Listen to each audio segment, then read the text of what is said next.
Il-forzi armati kienu qegħdin iżommu massess fi proprjetà tagħhom falsa fi container bidroga li hu proprjetà tal-qorti bħala parti minn inkjesta dwar qabda kbira ta' droga li kienet saret fil-Freeport f'Ġunju li għadda. Għal ħabta tat-tlieta tal-ħadd filgħodu, il-Pulizija rċevit rapport li l-container ġie żgassat.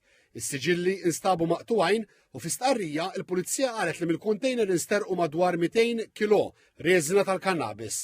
Il-Pulizija qed tinvestiga s-serqa u dwar il-każ infetħet inkjesta mill-Maġistrat tal-Assa Antwan Aġuż Bonnici. Aktar dettalji dwar il-każ ingħataw fi stqarrija mill-Ministru għall-Intern is-Sigurtà u x-Xogħol Byron Camilleri li qal li ftit tal-ġimgħat ilu ġie informat mis-Segretarju Permanenti tal-Ministeru l-Aġenzija tal-Qorti talbet li minħabba tilwima industrijali u l-possibilità ta' direttivi fil-Port Ħieles droga li nqabdet fil-Freeport tinżamm f'xi post tal-Ministeru għall-Intern. Qal li kollox jindika li dan il-bżonn kien ġej mill-fatt li parti minn droga li nqabdet f'Ġunju tas-sena l-oħra kienet għadha ma nqerditx.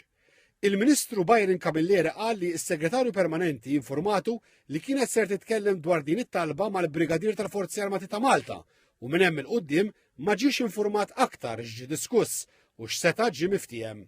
Spjega li l-ħadd filgħodu ġie informat mill-Kummissarju tal-Pulizija li saret serqa minn container bidroga li kien qed jinżamm fi proprjetà tal-Armata. Dr. Camilleri qal li minnu fih talab spjegazzjoni lill kap Kmandant tal-Forzi Armati, il-Brigadier Clinton O'Neill, l-informah li l-container b'din id-droga kien f'żona bil-kameras u massa brondi kultant ħin. Ikkonfermalu li minkejja dan matul il-lejl il-container ġie żgassat u kien hemm serq minnu. Il-Ministru Byron Camilleri qal li ġie informat li dawk li kienu qassa ma rrappurtawx li kien qed ikun hemm xi movimenti sospettużi u ndunaw bis-serqa waqt spezzjoni ta' rutina. Fl-isfond ta' dan il-Ministru Camilleri talab lis-Segretarju Permanenti biex il-Brigadier tal-Armata jiġi sospiż sakemm ikunu stabbiliti b'mod ċar fatti li seħħew wara li ġiet aċċettata t-talba li d-droga tinżamm mill-Armata. Qal li min-naħa tiegħu offra lill-Prim Ministru li jirriżenja minn Ministru. Dr. Camilleri stqar li anke jekk ma kellu l-ebda sehem fid-deċiżjoni u fit-twettiq tagħha jemmen li l-irġulija hekk titlob.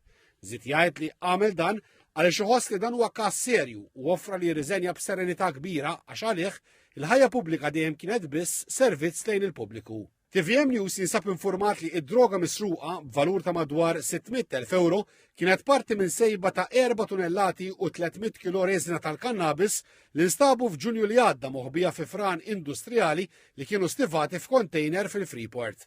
Dakinhar id-dwana stmat il-kunsinna sħiħa għal 13 miljun u spjegat li l-container kien tniżżel Malta wara li wasal mill-Marokk u kien se jitabba fuq vapur ieħor għal Tripli fil-Libja.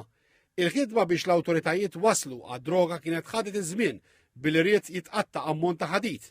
Sorsi qrib l-investigazzjonijiet qalu li parti sostanzjali minn din id-droga inqerdet ħlief għal parti li kienet qed tinżamm għand il-Forzi Armati.